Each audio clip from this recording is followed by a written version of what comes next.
ସୁଦୂରରୁ ସଦର ଅପହଞ୍ଚ ଅଞ୍ଚଳର ସ୍ୱର ଉତ୍ସବ ମହୋତ୍ସବ ସଭା ସମିତି ସମାରୋହ ପ୍ରଗତି ଦୁର୍ଗତି ଏବଂ ସଂଗତିର ଅଭିବ୍ୟକ୍ତିକୁ ନେଇ ଆଞ୍ଚଳିକ ସମ୍ବାଦ ବିଭାଗ ପକ୍ଷରୁ ପ୍ରସ୍ତୁତ କରୁଛୁ ଜିଲ୍ଲା ହାଲଚାଲ। ଆଜି ଜିଲ୍ଲା ହାଲଚାଲରେ ଶୁଣନ୍ତୁ କୋରାପୁଟ ଜିଲ୍ଲା ସମ୍ପର୍କରେ।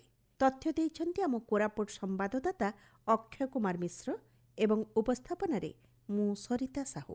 ରାଜସ୍ୱ ମନ୍ତ୍ରୀ ସୁରେଶ ପୂଜାରୀ ଏବଂ ଆଇନ ମନ୍ତ୍ରୀ ପୃଥ୍ୱୀରାଜ ହରିଚନ୍ଦନ କୋଟିଆ ଗସ୍ତ କରି ଜଗନ୍ନାଥ ମନ୍ଦିରରେ ପହଞ୍ଚି ଦର୍ଶନ କରିବା ସହ ପୂଜାର୍ଚ୍ଚନା କରିଥିଲେ। ପରେ ମନ୍ଦିର ପ୍ରାଙ୍ଗଣରେ ପୂଜାର୍ଚ୍ଚନା କରାଯାଇ ସୁଭଦ୍ରା ମାଙ୍କ ରଥ ଚକ ପ୍ରତିଷ୍ଠା କରାଯାଇଥିଲା। ପଞ୍ଚାୟତ କାର୍ଯ୍ୟାଳୟ ସମ୍ମୁଖରେ ଆୟୋଜନ କରାଯାଇଥିବା ସଭାକାର୍ଯ୍ୟରେ ଉଭୟ ଯୋଗ ଦେଇଥିଲେ। ସେଠାରେ ରାଜସ୍ୱ ମନ୍ତ୍ରୀ ସୁରେଶ ପୂଜାରୀ ଜଙ୍ଗଲ ଜମିପଟ୍ଟା ପ୍ରଦାନ କରିବା ସହ ସୁଭଦ୍ରା ଯୋଜନା ହିତାଧିକାରୀଙ୍କୁ କିସ୍ତି ଓ ଅନ୍ୟ ହିତାଧିକାରୀଙ୍କୁ ଭତ୍ତା ବଣ୍ଟନ କରିଥିଲେ। ସେ କହିଥିଲେ, ଜିଲ୍ଲାର ଯେଉଁମାନେ ବିଧାୟକ ଅଛନ୍ତି, ଯେଉଁମାନେ ସାଂସଦ ଅଛନ୍ତି, ଯେଉଁମାନେ ପିଆରଆଇ ମେମ୍ବର ଅଛନ୍ତି, ଇଏ ସମସ୍ତଙ୍କୁ ନେଇକରି ଏବଂ ଅଞ୍ଚଳବାସୀଙ୍କୁ ନେଇକରି ଏ ଅଞ୍ଚଳର ବିକାଶ କେମିତି ହେବ ଗୁଡ଼ିଏ ପଦକ୍ଷେପ ଆମେ ନେଇସାରିଛୁ। ଗୁଡ଼ିଏ ପଦକ୍ଷେପ ଆଗାମୀ ଦିନରେ ସୂର୍ଯ୍ୟାଲୋକ ଦେଖିବ। ରାସ୍ତାଘାଟର ବିକାଶ, ଗରିବ କଲ୍ୟାଣ ଯୋଜନା ଲୋକଙ୍କ ପାଖରେ ପହଞ୍ଚେଇବା, ରେସନ କାର୍ଡ ପହଞ୍ଚେଇବା, ସୁଭଦ୍ରା ଯୋଜନା ପହଞ୍ଚେଇବା, ସ୍ୱାସ୍ଥ୍ୟ ଏବଂ ଶିକ୍ଷା କ୍ଷେତ୍ରରେ ମଧ୍ୟ এই অঞ্চলর স্বতন্ত্র সুবিধা করা যে খসড়া প্রস্তুত হয়েছে এবং কাম আরম্ভ হয়েছে, মতো লাগুছে বিকাশর নূতন দিগ্বলয় আগামী দিনে খুটিয়া অঞ্চল দেখি। জিলা স্তরীয় আমি জানিবা আম বজেট কার্যক্রম স্থানীয় সদ্ভাবনা সভাগৃহে আয়োজিত হয়ে যাইছি। এই কার্যক্রমর মূল লক্ষ্য বজেটকু লোকাভিমুখী করা। 2026-27 আর্থিক বর্ষ পাই বজেট রাজ্যর দীর্ঘমেয়াদী ভিজন সহ সমন্বিত হয়ে সমৃদ্ধ ও বিকশিত ওড়িশা গঠনর মূল ভিত্তিকে সুদৃঢ় করিব। ଏହା କେବଳ ଆୟ ବ୍ୟୟର ତାଲିକା ନୁହେଁ, ବରଂ ଏହା ଓଡ଼ିଶାର ସାମଗ୍ରିକ ଉନ୍ନତି ସହ ପ୍ରତ୍ୟେକ ନାଗରିକଙ୍କ ସ୍ୱପ୍ନ ପୂରଣର ଏକ ସୁଦୃଢ଼ ରୋଡ୍ମ୍ୟାପ୍। କୋରାପୁଟ ଜିଲ୍ଲା ପାଇଁ ବଜେଟ୍ରେ ବ୍ରହ୍ମପୁର ଜୟପୁର ସଂଯୋଗୀକରଣ ପ୍ରତି ବିଶେଷ ପ୍ରକଳ୍ପ ରହିଛି।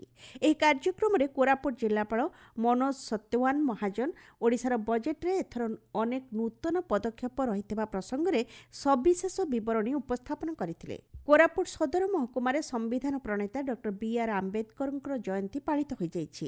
ଉପଜିଲ୍ଲାପାଳଙ୍କ କାର୍ଯ୍ୟାଳୟ ସମ୍ମୁଖରେ ସ୍ଥାପିତ ଆମ୍ବେଦକରଙ୍କ ପ୍ରତିମୂର୍ତ୍ତିରେ କୋରାପୁଟ ବିଧାୟକ ରଘୁରାମ ମାଛ, ଜିଲ୍ଲାପାଳ ମନୋଜ ସତ୍ୟୱାନ ମହାଜନ, ଜିଲ୍ଲା ପରିଷଦ ସଭାପତି ସସ୍ମିତା ମେଲେକା, ପୌର ପରିଷଦ ଅଧ୍ୟକ୍ଷ ଲଲାଟ ରଞ୍ଜନ ସେଠୀ, ପୂର୍ବତନ ବିଧାୟକ ନିମାଇ ସରକାର, ବିଜେପି ଜିଲ୍ଲା ସଭାପତି ଶିବ ମୁଦୁଲି, ସାଂସଦଙ୍କ ପ୍ରତିନିଧି ମନୋଜ ଆଚାର୍ଯ୍ୟ, ସମାଜସେବୀ ରୂପକ ତୁରୁକ ପ୍ରମୁଖଙ୍କ ସହ ଅନ୍ୟ ବ୍ୟକ୍ତିବିଶେଷ ଯୋଗଦେଇ ପୁଷ୍ପମାଲ୍ୟ ସମର୍ପଣ କରିଥିଲେ। ଶହୀଦ ଲକ୍ଷ୍ମଣ ନାୟକ ମେଡିକାଲ କଲେଜ ଅଡିଟୋରିୟମଠାରେ ନାରୀ ଶକ୍ତି ବନ୍ଦନ ସମ୍ମିଳନୀ ଆୟୋଜିତ ହୋଇଯାଇଛି। ଓଡ଼ିଶା ରାଜ୍ୟ ଶିଶୁ ଅଧିକାର ସୁରକ୍ଷା କମିଶନର ବବିତା ପାତ୍ର କାର୍ଯ୍ୟକ୍ରମରେ ସଭାପତିତ୍ୱ କରି ନାରୀ ଶକ୍ତି କିପରି ସଶକ୍ତ ଭାରତ ଗଠନରେ ମୁଖ୍ୟ ଭୂମିକା ଗ୍ରହଣ କରିବ ସେ ସମ୍ପର୍କରେ ସଚେତନ କରିଥିଲେ। ପୂର୍ବରୁ ସ୍ଥାନୀୟ ଡିଏନ୍କେ ଆମ ପାଠାଗାରଠାରୁ ଶହୀଦ Laxman Nayak medical college auditorium ପର୍ଯ୍ୟନ୍ତ ଏକ ରାଲି ବାହାରିଥିଲା। ପବିତ୍ର ଅକ୍ଷୟ ତୃତୀୟା ଅବସରରେ ସରକାରୀ କୃଷି ଫାର୍ମ କୋଟପାଡ଼ଠାରେ କୃଷି ଓ କୃଷକ ସଶକ୍ତିକରଣ ବିଭାଗ ଓଡ଼ିଶା ସରକାରଙ୍କ ଆନୁକୂଲ୍ୟରେ ଜିଲ୍ଲା କୃଷି ବିଭାଗ ଦ୍ୱାରା ଜିଲ୍ଲାସ୍ତରୀୟ କୃଷକ ଦିବସ ଅନୁଷ୍ଠିତ ହୋଇଯାଇଛି। ଏହି ଉତ୍ସବରେ ମୁଖ୍ୟ ଅତିଥି ରୂପେ କୋଟପାଡ଼ ବିଧାୟକ ରୂପୁ ଭାତ୍ରା, ଜିଲ୍ଲା ପରିଷଦ ସଭାପତି ସୁସ୍ମିତା ମେଲେକା, ବ୍ଲକ ଅଧ୍ୟକ୍ଷା କମଳା ଭାତ୍ରା, ଅତିରିକ୍ତ ଜିଲ୍ଲାପାଳ ନରେଶ ଚନ୍ଦ୍ର ଶବର ଯୋଗ ଦେଇଥିଲେ।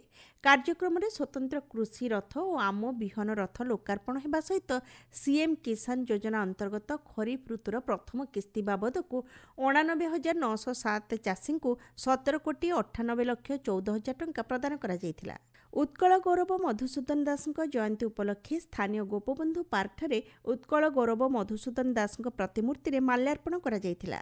ଏହି ଅବସରରେ କୋରାପୁଟ ଅତିରିକ୍ତ ଜିଲ୍ଲାପାଳ ତପନ କୁମାର ନାୟକ, ଉପଜିଲ୍ଲାପାଳ ପ୍ରେମଲାଲ ହିଆଲ, କୋରାପୁଟ ସାଂସଦଙ୍କ ପ୍ରତିନିଧି ମନୋଜ ଆଚାର୍ଯ୍ୟ, ଉପଖଣ୍ଡ ସୂଚନା ଓ ଲୋକସମ୍ପର୍କ ଅଧିକାରୀ ସୁଶ୍ରୀ ରାଧାରାଣୀ ସରକାର ଓ ସହରର ବିଶିଷ୍ଟ ବ୍ୟକ୍ତିବିଶେଷ ଉପସ୍ଥିତ ରହି ସ୍ମୃତିଚାରଣ କରିଥିଲେ। ଜିଲ୍ଲା ହାଲଚାଲ ଆଜି ପାଇଁ ଏତିକି। ଆସନ୍ତାକାଲି ଜିଲ୍ଲା ହାଲଚାଲରେ ଶୁଣିବେ ମାଲକାନଗିରି ଜିଲ୍ଲା ସମ୍ପର୍କରେ।